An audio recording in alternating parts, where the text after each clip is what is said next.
de la famille que vos parents vous ont pondu.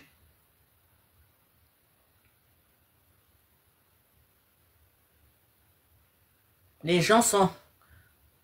Mais non, 1, 2, 3, Moussa. Je peux vous faire monter là.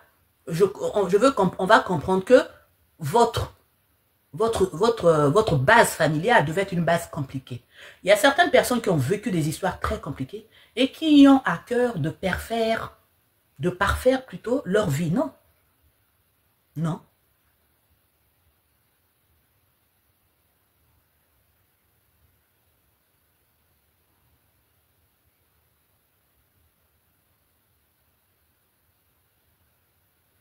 Il y a des gens qui rient pour ça, non. Je peux vous faire monter, je veux même pas arriver à 500.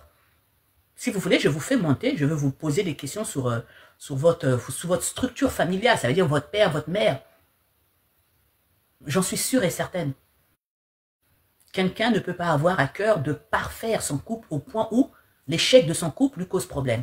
Si il n'en a pas vécu déjà des douleurs qu'il avait déjà blessées. C'est pas compliqué.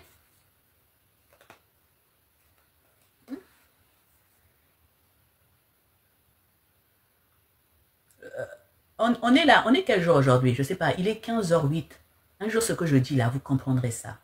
Vous comprendrez que le thème fidélité a été petit à petit, inséré dans le couple, a été petit à petit inséré comme une valeur primordiale du couple, mais dans le but de détruire.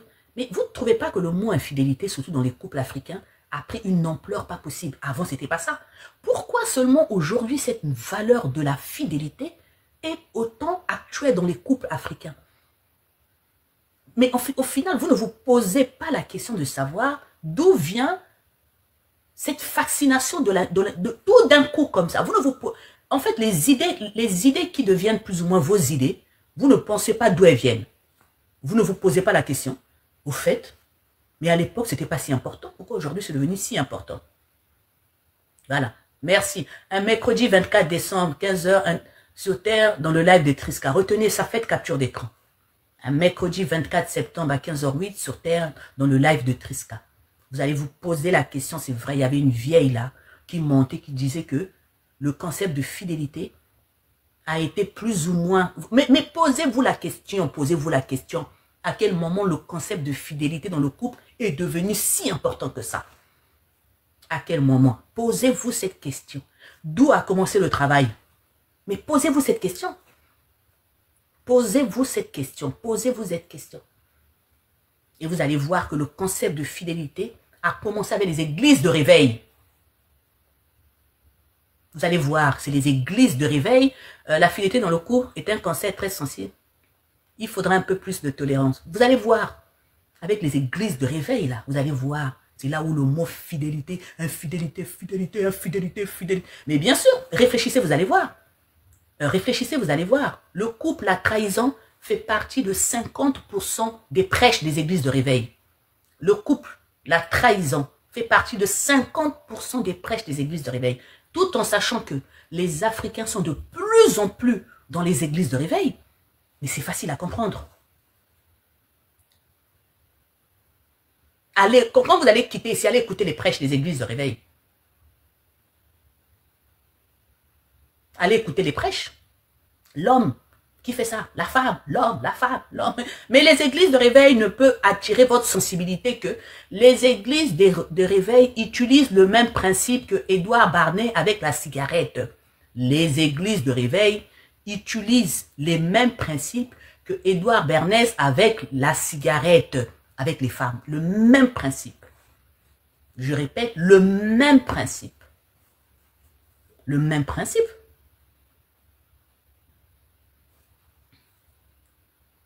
Je répète, le même principe. Mais quand vous allez dans les églises un peu, je veux dire, traditionnelles, les catholiques, on ne parle pas autant d'infidélité que ça.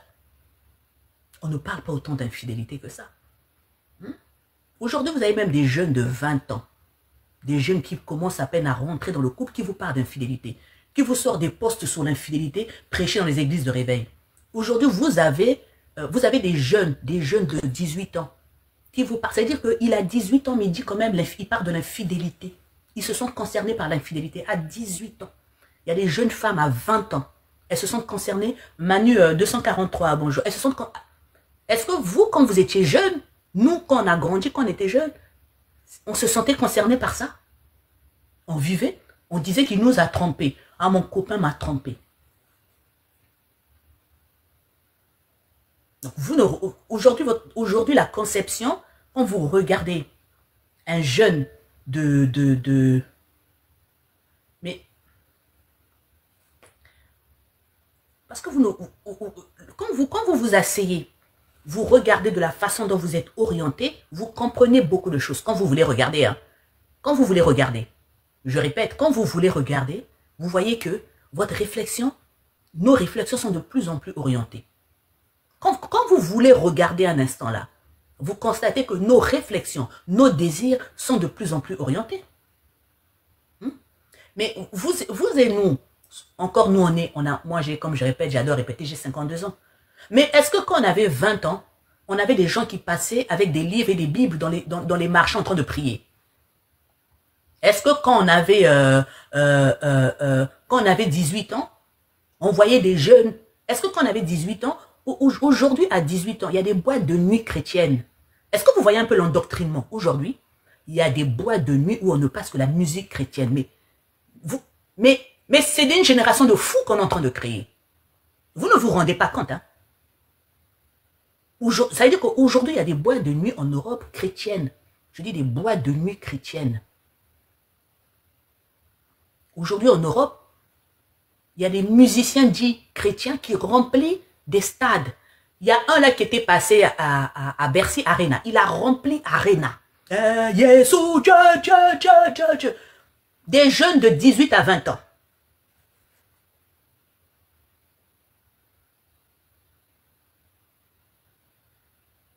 Madame, je suis d'accord avec vous, mais l'avènement du machin avait fait... Mais, je vais vous dire une chose. Même l'avènement des 4S là, c'est une manipulation. C'est une manipulation. Même l'avènement... Regardez. C'est parce qu'après on va dire complotiste. Je ne suis pas complotiste. Même l'avènement... Regardez. Pensez au Covid. Comme par hasard, on nous a confinés, on nous a libérés. L'avènement des 4S. Comme par hasard, c'est apparu dans un milieu dit comme ça, regardez. Et jusqu'à présent, là, les 4S, on a trouvé le traitement. Le Covid, on a trouvé le traitement. Donc, jusqu'à présent, paludisme, on ne trouve pas de vaccin. Jusqu'à présent, là, paludisme, on ne trouve pas de vaccin. Voilà. Le paludisme, qui est la maladie, aujourd'hui, qui fait plus le mal dans ce monde, on ne trouve pas de vaccin. Et vous venez parler des 4S. Quelque chose, il y a eu Ebola à Kinshasa. Ils ont étouffé Ebola. Ils nous ont fait sortir Ebola. Ils ont étouffé Ebola. Je vous dis juste le paludisme. Est-ce que c'est normal que jusqu'à présent, le paludisme n'a pas de vaccin? Expliquez-moi. Toutes les maladies, on a trouvé toutes les maladies qui peuvent... Parce que simplement, le paludisme ne s'attrape en Europe. Le paludisme ne s'attrape en Europe. Et les quatre lettres là, elles existaient depuis. Aujourd'hui, on soigne les 4S.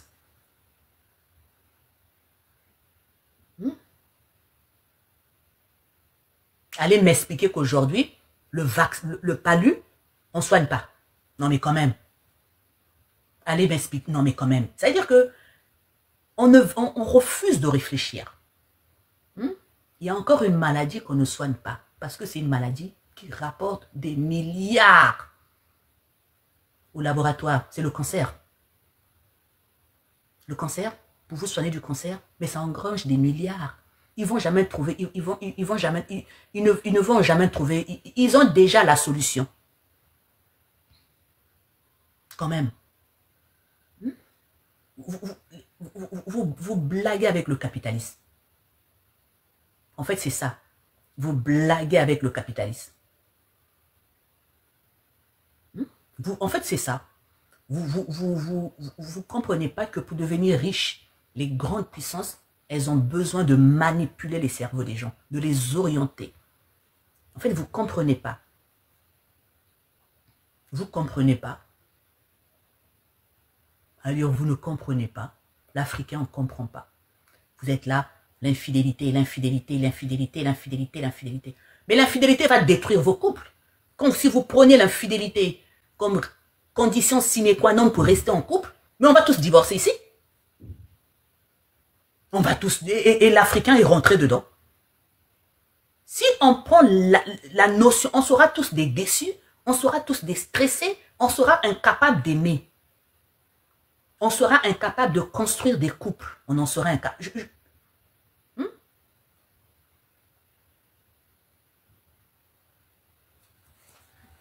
Mais bien sûr, on a trouvé un traitement pour ça. Aujourd'hui, il y a des gens qui ont été découverts positifs. Médicaments, ils vont au consulter, non.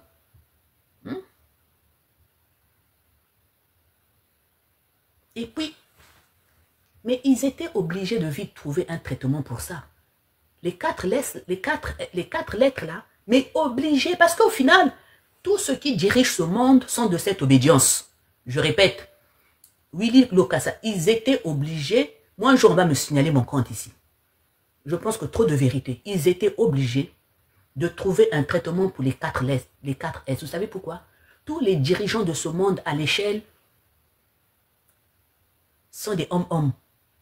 Et à la base, cette maladie-là est apparue chez ceux qui se fréquentent entre eux. Donc, ils étaient obligés de trouver un traitement pour ça. Ils étaient obligés de trouver un traitement pour ça. Parce que ça touchait trop leur plaisir à eux. Ils étaient obligés de trouver un traitement pour ça. Tous les dirigeants là le sont. Et en Afrique, aujourd'hui, pour avoir le pouvoir, ils ont compris aussi que c'est le même chemin. Mais comment voulez-vous pas qu'ils nous trouvent un traitement pour ça? Un traitement aussi cher que ça, il était gratuit. Mais pourquoi le traitement du cancer n'est pas gratuit? Aujourd'hui, la trithérapie, elle est gratuite. Elle est gratuite. Vous allez vous inscrire quelque part, on vous la donne gratuit, mais quand même. Allez faire une chimio, vous allez voir combien ça va vous coûter. Parce que les 4 S touchaient le plaisir. Les 4 S touchaient la libido. Vous ne comprenez pas. Et vous êtes là, madame, tout sauf la fidélité. Moi, des moutons comme ça. Madame. Mais les 4 S, les 4 S, ça touchait le plaisir. Et ça touchait leur plaisir à eux. Ça touchait le plaisir. Ça touchait le plaisir. Bon, écoutez. Aujourd'hui, c'est gratuit. Vous allez vous inscrire, c'est gratuit. Voilà. Faites une chimio. Faites une chimio. Vous allez voir combien coûte une chimio. Faites une chimio. Vous allez voir combien coûte une chimio. Personne ne peut se payer une chimio en Afrique. Faites une chimio. Ça veut dire que vous êtes là, on vous influe des idées, on vous influe des façons de penser. Les femmes africaines, vous arrivez en Europe, on vous donne une liberté, on vous donne des petits boulots, on vous donne quelques allocations, on vous donne une conception qui bousille vos familles, et après, vous pensez avoir une liberté, vous pensez avoir une direction autonome, soi-disant libre à vous, mais vous ne savez pas que vous êtes télécommandé. Je répète, je dis bien vous êtes télécommandé. Vous êtes télécommandé. Et après, on vous brandit que oui, vos enfants en Europe, c'est eux qui font la criminalité. C'est-à-dire que, quand vous allez dans leur prison là, si ce n'est pas noir, c'est arabe. On vous présente comme quoi, ce sont les immigrés qui font la criminalité. Mais ce n'est pas nous la vraie criminalité. La vraie criminalité, ce n'est pas les petits qui s'assoient dans les cages d'escalier. Ça, c'est petite criminalité. La vraie criminalité, c'est les barons là, qui emmènent des cargos. Ça, c'est la vraie criminalité. La vraie criminalité, c'est les Russes. Ça, c'est la vraie criminalité. Mais on vient, on vous oriente comme quoi, oui, on prend vos enfants que vous abandonnez parce que vous suivez les allocations familiales, parce que vous chassez vos maris. On prend vos enfants qui font des petits délits. on les remplit dans les prisons et on vient vous donner des chiffres. Ce sont les blackies et les autres.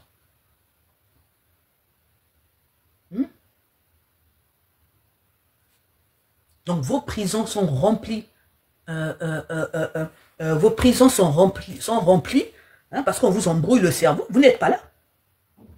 Vous êtes en train de jouir. Vous êtes en train de jouir des petits plaisirs qu'on vous donne. Donc, vu que monsieur, vous l'avez chassé, vu que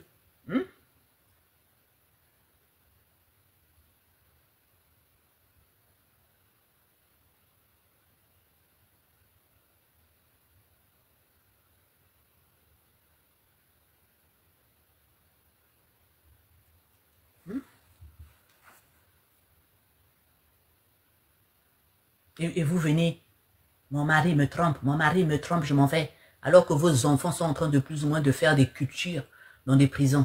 Vos petits garçons sont là en train de cultiver. On les entasse, on les entasse, on les entasse. Et après on dit que oui, c'est eux qui font l'insécurité en France. C'est pas eux qui font l'insécurité en France. C'est pas eux qui font l'insécurité en France. Ça, c'est petit délit. Ça, c'est pipi de chat. Ça, c'est pour noyer le poisson.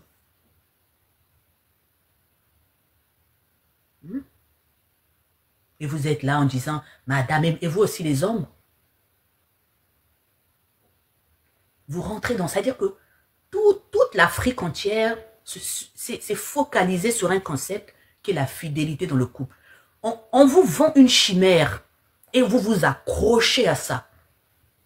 On vous vend une chimère et vous vous accrochez à ça comme si votre vie en dépendait. On vous vend un rêve, on vous vend une utopie et lorsque cette utopie n'est pas réalisée, elle détruit tout un homme. Elle détruit un homme parce que quoi? Sa femme est allée se faire massacrer le crouton par un tintin. C'est-à-dire que tout ce qui fait un homme africain s'écroule.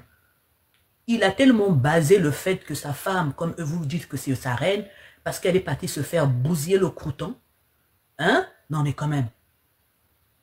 C'est-à-dire que l'homme africain est complètement détruit, il est complètement avachi parce que quoi? Sa femme est partie soulever ses petites jambes ou ses grosses jambes comme un éléphant chez quelqu'un d'aussi tintin que lui.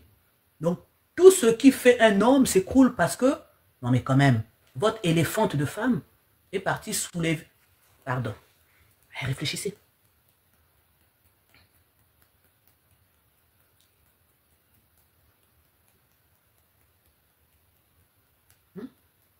Comment toi, un homme, tu peux pleurer parce que on t'a trompé? Toi, un homme, tu vas pleurer parce que elle est partie montrer son intérieur qui ressemble à une chauve-souris là à quelqu'un. Toi, un homme, comment tu peux investir autant chez quelqu'un qui se balade avec son minou? C'est-à-dire que tu investis dans quelque chose que tu ne gardes même pas. Au moins, si tu investissais, avant qu'elle sorte, tu prends la chose là, tu gardes, parce que tu sais que c'est un investissement. Mais non, tu investis dans quelque chose qui a ses jambes entre elles et qu'elle se balade. C'est-à-dire que tu investis dans quelque chose qui est entre ses jambes et dont tu n'en as pas la possession. Donc, elle a la liberté de balader n'importe où, de montrer à n'importe qui, et te voilà malheureux pour quelque chose que tu ne peux pas posséder.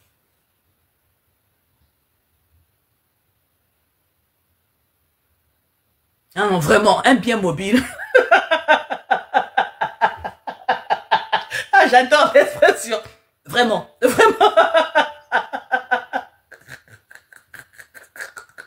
Oh, le crouton, c'est des petits morceaux de pain, là.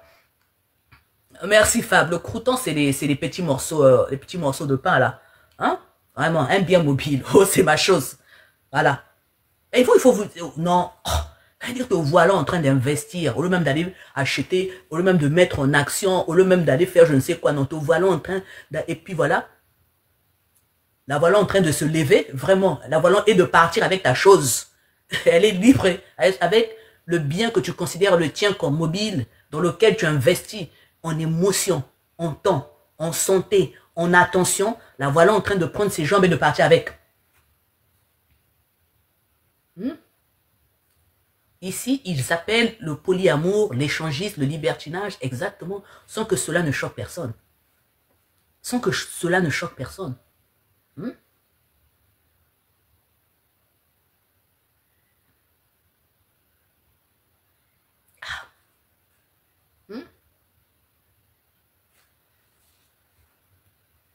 Sans que cela ne choque personne. Moi, je suis désolé. Exactement, sans que cela ne choque personne. Et vous, les Africains, nous, les Africains, on est déjà en retard matériellement. Ils viennent encore nous conditionner mentalement en disant, il faut rester fidèle. Non mais, donc quelque chose de chic. C'est pas comme si la religion ne suffisait pas, parce que la religion, elle nous gère quand même. C'est pas comme si la morale qu'il y a dans la religion ne suffit pas. Ils viennent encore ajouter la condition de la fidélité absolue pour prétendre avoir un couple. Donc la religion ne suffit pas. La religion ne suffit pas. Un homme, pour être fort, il doit être libre dans sa tête. Un homme fort doit être libre dans sa tête. Un homme fort ne doit pas être conditionné que la construction de quelque chose, c'est comme ça, comme ça, comme ça, comme ça. Un homme fort doit être libre dans sa tête. Voilà. Un homme fort, il doit être libre dans sa tête. Il ne peut pas considérer que sa vie dépend de ce qu'il y a entre les jambes d'une femme. Donc quand elle prend ses jambes, elle part avec sa chose, vous voilà en PLS. En train d'avoir peur, en disant, qu'est-ce qu'elle va en faire de mon bien mobile dans lequel j'ai tout investi? Elle n'a pas le droit. Mais ça y est, entre ses jambes, elle est en train de partir avec. Et vous voilà en train de jurer fidélité sur quelque chose qui a honte. Et voilà, mais c'est ça, vous êtes en PLS comme ça. Si elle me trompe, si elle me trompe, si elle me trompe. Mais elle ne va pas vous tromper comment elle a emmené sa chose entre elle. Elle est partie. Mais réfléchissez. Donc, il faut construire la famille sur d'autres bases. Quand ces bases-là ne sont pas là, vous coupez les ponts. Il faut construire. Et là, vous allez voir, vous aurez des familles solides. Vous aurez des familles solides. Après tout, c'est... Mais après tout, c'est sa chose. Non, mais c'est ça. Après tout, c'est la chose de qui? De vous à moi. Après tout, c'est la chose à qui? Après tout, c'est sa chose. Parlons peu, parlons bien. C'est la chose à qui? À lui. C'est bien. Et donc, comme c'est sa chose à lui, avant qu'elle sorte, il faut qu'il récupère ça. Hein, Maverick? Comme c'est sa chose à lui, avant qu'elle ne sorte, il faut qu'il récupère ça. Tout le monde ne sera pas prêt, mais c'est une vérité qui ne peut que vous rendre plus fort. Parce que c'est quoi? C'est une vérité sur laquelle vous pouvez baser la force de votre couple. C'est-à-dire que, madame, tu fais ce que tu veux. Sois infidèle, mais sois une infidèle intelligente. J'accepte, je veux peut-être accepter l'infidélité, mais je ne veux pas accepter le manque de respect. Le manque de respect, c'est quoi? C'est quand elle ose vous montrer son infidélité. Là, c'est un manque de respect. Parce qu'au final, vous ne pouvez pas contrôler ce qu'il y a entre ses jambes. Mais vous pouvez au moins exiger le respect. Et le respect veut que elle fasse ce qu'elle veut, mais qu'elle ne vienne pas vous le jeter en pleine figure. C'est simplement ça. Elle n'a qu'à faire ce qu'elle veut, mais elle ne vous le jette pas en pleine figure. Parce que quand on vous le jette en pleine figure, c'est un manque de respect. C'est un manque de respect. Pareil que vous. Vous faites ce que vous voulez, vous trompez, mais il y a quelque chose que vous devez faire, c'est respecter votre femme. C'est pas compliqué. Vous n'imaginez pas à quel point nos pensées sont orientées. Hein? Ensemble, elle ne nous est jamais redevable. Mais elle va vous être redevable en quoi? C'est quand vous attendez une redevabilité que vous souffrez. Elle va vous être redevable en quoi? Il faut simplement vous dire que votre façon de penser, elle est issue de votre environnement, de votre moralité, de ce qu'on vous sert. Comment je peux vous expliquer ça?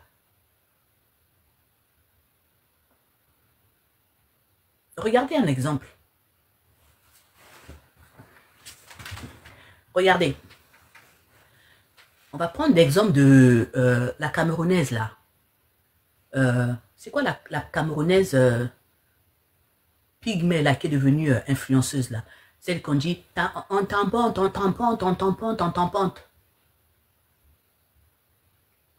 C'est quoi la Camerounaise là? Ina, voilà, on tampante, on tampante. Vous avez vu Ina?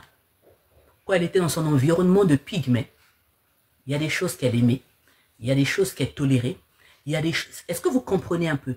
Quand elle était dans son environnement, elle avait une façon de vivre, ça ne lui posait pas problème. Une fois qu'on l'a fait sortir, qu'on lui a fait sortir de cet environnement, on l'a emmené en ville, ça a changé sa conception de la vie. La voilà en train de boire, la voilà en train d'être filmée par terre. Alors que quand elle était dans la forêt là-bas, elle avait une autre conception de la vie. Oui, elle est pygmée. Elle avait une autre conception de la vie parce qu'elle était dans son environnement de pygmée. Donc, elle avait une autre réalité. Quand elle est venue dans la ville a influencé sa façon de voir les choses. L'argent est devenu au centre de son intérêt. L'argent, elle a changé son habillement, elle a changé sa coiffure, elle a eu d'autres centres d'intérêt.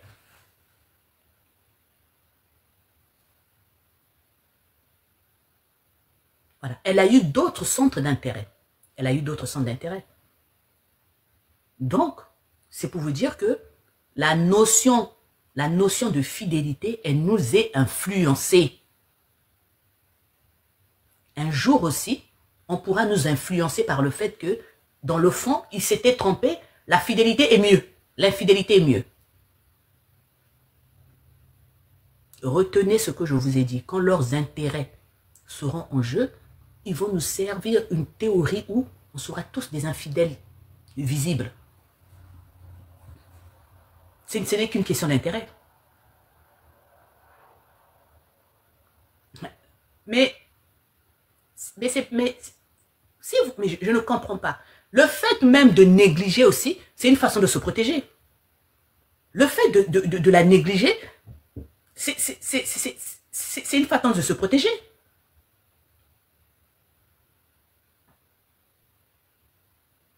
C'est une façon de se protéger. C'est une façon de se protéger. C'est une façon de se protéger. Voilà, c'est une façon de se protéger. Il y a un là, Naruto. De toute façon, quelqu'un qui s'appelle Naruto, il n'est pas dans la réalité. Bref, j'ai dit que je vais utiliser la loi de Brandolini. Je vais lui répondre.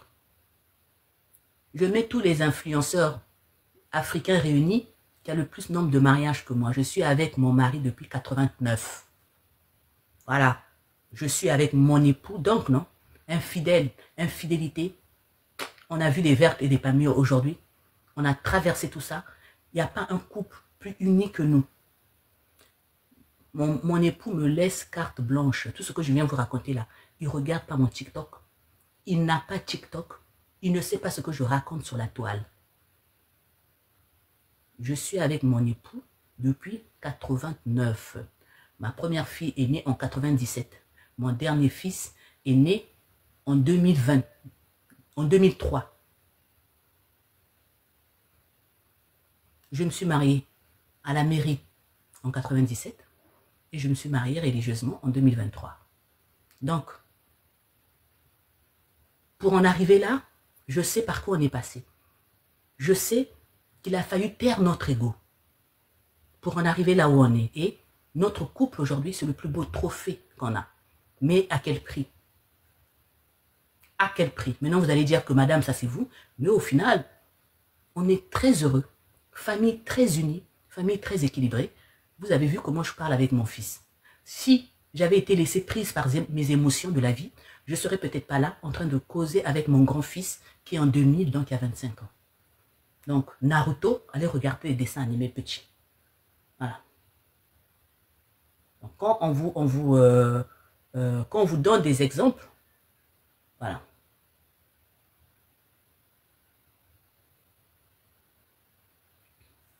Donc, quand on vous donne des exemples, oui, on ne parle que de ce qu'on connaît. Je répète, j'ai dit oui au père de mes enfants, c'était en 89. Notre première fille est née en 97. En 97, on est passé à la mairie, à Brazzaville. Et on s'est marié en 2023. Attendez, j'appelle mon fils. Lucas! Lucas! Viens, s'il te plaît! Il va vous dire quand est-ce qu'on s'est marié. Il va vous dire 2023. À l'église.